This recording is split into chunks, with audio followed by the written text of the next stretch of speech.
Good evening po mga kababayan, I'm sir. This is Jam, the Filipino channel, ang inyo pong lingkod. So today is November 17, 2025 at tayo ngayon ay papunta dito sa 7-Eleven Fidel Mundo Medical Center sa may Banawe Street, Doña Josefa, Galas, Quezon City. At dadalhin po natin yan sa may Mapalad Street, Maribulo, San Francisco del Monte, Quezon City. Okay, so magbabalik po tayo mamayang unti po pang nakuha na po natin sila. Disclaimer lang po, ang content po natin ay kalsada at hindi ang passenger. Kaya nga naman, saka sakali man po na may marinig kayo mga pangalan ng lugar, pangalan ng tao, pangalan ng organizations, government o private man yan, ay wala pong kinalaman ng channel na ito at wala pong pinapatungkulan. Lahat po ng pinag-uusapan dito ay pawang dito lamang po yan sa loob at wala pong pinapatungkulan sa labas. Okay po, magbabalik po tayo mamayang unti pag nakuha na po natin sila.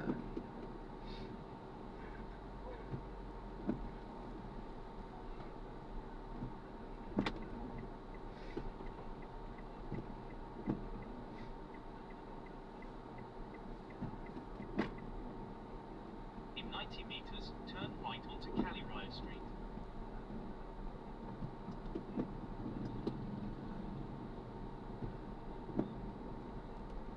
Yan, at samantala makinig tayo ng mga nagbabagong balita at mga talakayan habang tayo ay papunta doon sa ating susunod na misyon.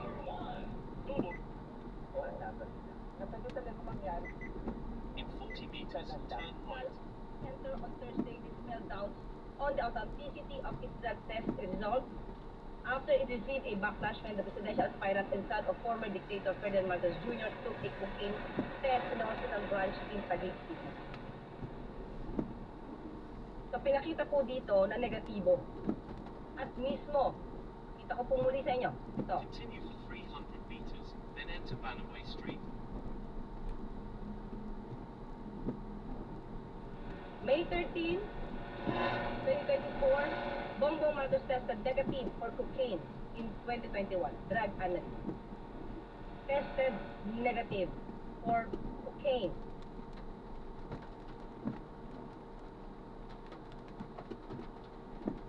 President Ferdinand Marcos Jr. did test negative for cocaine in 2021.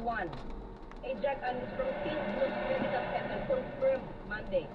Kailan po ito? Ilabas. May 13, 2024. So, ano ang dahilan ng desperadong galawan ni Senator Amy Marcos laban sa sarili niyang kapatid? At pati kay First Lady, kundi makapanira lamang. In 100 meters, Walang basihan. make a slight left, then in 100 Dahil kung meters, itong test na to, arrive at your destination. na siyang kinumpirma ng St. Luke's na negative ang Pangulo. Pagdating sa drug test. Bakit hindi siya tumutol noon? Make a slight left. Alam natin kung anong motibo niya. Dahil ba maaari ng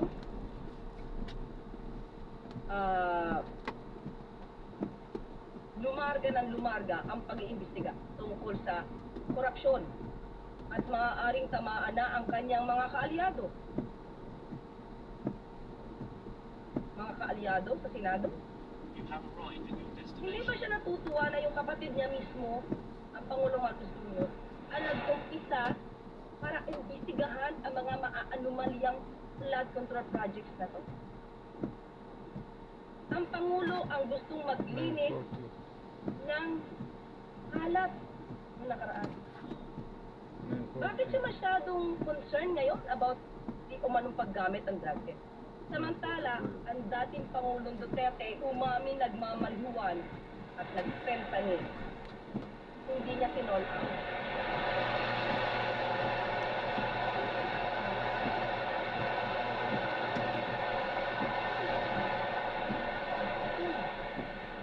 ngayon, ang Pangulo mismo gustong luminis ang bansa ito, bakit nagiging hadlang si Senator Amy Mas? Anong gusto mong patunayan sa mga sinabi mong ganyan? Alam po, yes.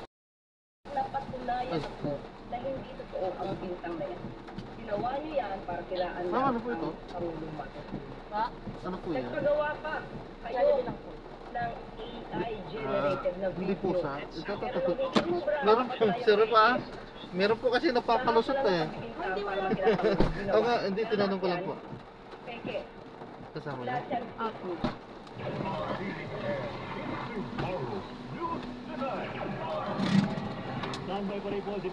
Hindi naman nga, tinanong ko lang ha. Kasi yung iba ganun, nilalagay sa kanya na yung pusa nila. Hindi po nakaduty po kami ba? Oo nga po. Kaya... Minsan tinitingnan ko din mo. Nakalak na po. Ilalak ko pa lang po. Seatbelt po.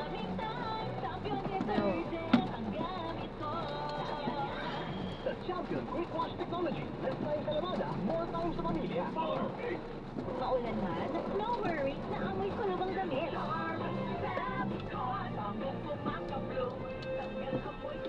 Okay ka lang dyan, ma. Babcon with Blue Fresh technology. Yung 99.9% of kulot caustic bacteria kasi may aroma burst found thousands of flowers and berries.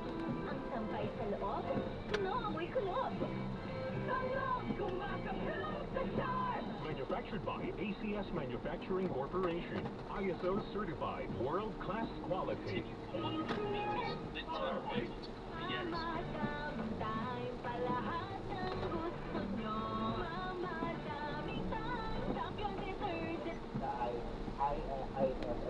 Yan, gano'n. Ano yung dami sa tumakas? 20 minutes. Total. Sa Double Bay Insider. Magandang gabi po sa Carlo at sa ating mga taga-subaybay. Magandang gabi po. Apo ma'am, at ito medyo unti-unti na, sabi nga sinasara na yung telon sa area ng Grandstand. Pero yung dito sa area ng White Beach, meron pang mga nagpapatuloy na mga programa, may mga tugtugan pa nga. Ano po ang assessment ng NCRPO sa halos 2 araw na pagkilos na ito? Considerably peaceful po, generally peaceful yung ating naging security deployment, yung ating pagbabantay po dyan sa area ng Quirino Grandstand. Wala po tayong na-report na untoward incident. Wala po tayong mga iba pang mga na-monitor na kung ano pa man na maaaring mag-cause ng concern po para sa ating mga kababayan. Maliban lamang po siguro dun sa pan, ano? Medyo napansin na may ilang mga polis na nakabarel na pumasok doon sa hanay ng mga protesta. Ano po ang magiging pagbabago kung meron man ang NCRPO o MPD kami nito? Opo, bilang paglilinaw po, yung pong ating mga nakabaril noong unang araw ay sila po ay talaga nakabaril po kasi sila po ay security perimeter. So hindi po sila CTM contingent. Ang mga hindi po nakabaril is yung mga CTM contingents natin na ang dala lamang ay truncheon or yung shield at saka yung mga yantok. So ito po mga pinaalis po, pina-clear dito sa area ng Grandstand kahapon is mga part sila ng ating area security or yung perimeter security. So talaga po may baril sila kasi sila po ay mga security po ang kanilang role para dito po sa deployment na ito. So yun lamang po ang gagawin po siguro namin is mas magiging maagap po kami sa magiging briefing namin sa aming mga i-deploy na personnel, lalo po kung meron po kaming mga augmented forces mula po sa ibang region. Ayun, ibig sabihin dahil sila nakabarel, dahil sila nakatalaga bilang security, doon sila sa labas ng perimeter. Tama po. Hindi pwedeng hahalo doon sa mga nagpo-protesta. Nagkaroon lamang po ng miscommunication dahil ang kanila pong area ay dito sa Grandstand. So, supposed to be po dapat po sila nasa outer perimeter ng Grandstand, hindi po doon sa taas ng Grandstand. Ayun, pero maliban naman po doon, wala namang ibang mga, wala namang tension, ano? Wala namang nangyari gano'n. Wala po, yun lamang po, nagkaroon lamang po ng confusion sa deployment at agad din rin naman pong naayos yan at nagpaliwanag po sa pamunuan ng INC. Yung pong kwan, yung pong isa sa napupunan din po nung ilan, sobrang lawak na nung nasakop ng barikada na para doon sa Mindiola Bridge. Umabot na doon sa hanggang Yunat at pati mga barbed wire at mga container van. Ito mo ba maging ganito rin ang setup sa kinatagdag pagkilos sa 30 ng Nobyembre? Siguro po ganyan din yung ating magiging setup, pero malalaman po natin yan sa mga susunod na araw. Depende po sa ating magiging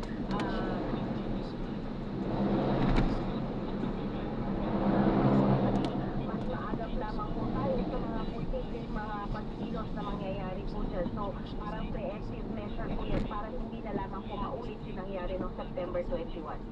Nagkaroon na, alam niyo, talagang tumatak yung September 21 rally, no?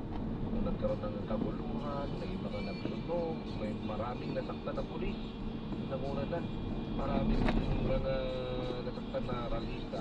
So, yun ganito ang iniiwasan para sa November 30. Magbababa po ba ng alerto na ang NCRPO simula bukas?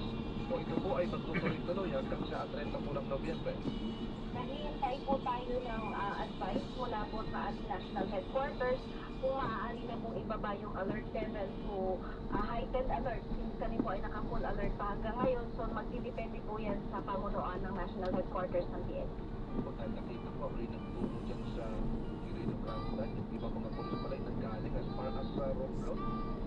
Yes po, may Sila yung mga miyembro ng PNP natin galing pa ng Romblon.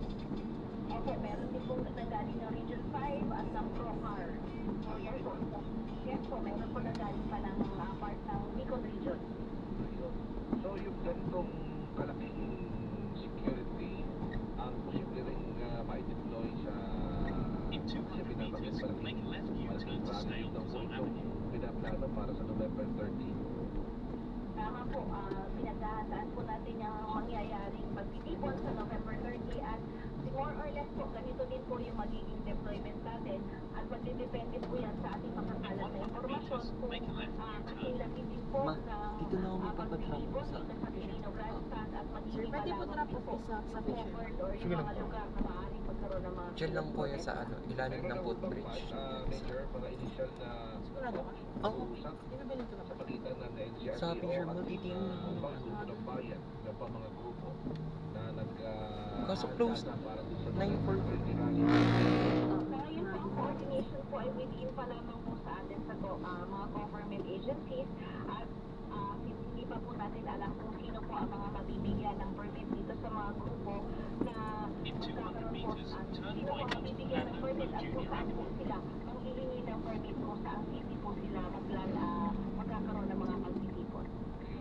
At dahil nga nakadalawang araw na yung sa Quezon City, tapos wala na po bang extension yung permit ng mga ralista dito sa Quezon City?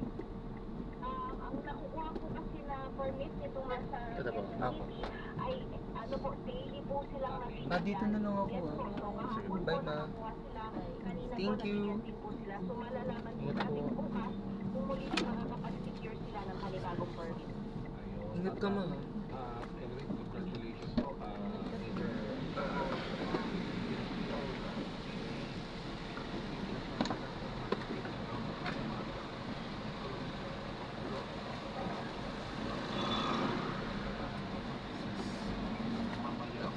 Hindi po kuya. Sige po, Bye ma'am, ingat ha. Ingat. Ikaw kuya.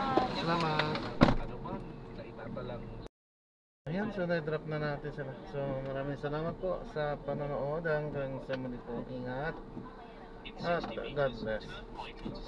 Paalam po muna ako. Samantala tayo ay gagawa na ng ibang video sa ating susunod na mission.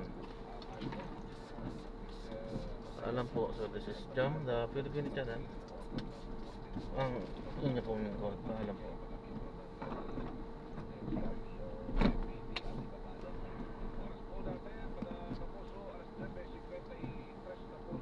At Gagawa na po natin ng ibang video itong ating susunod na mission. Paano po?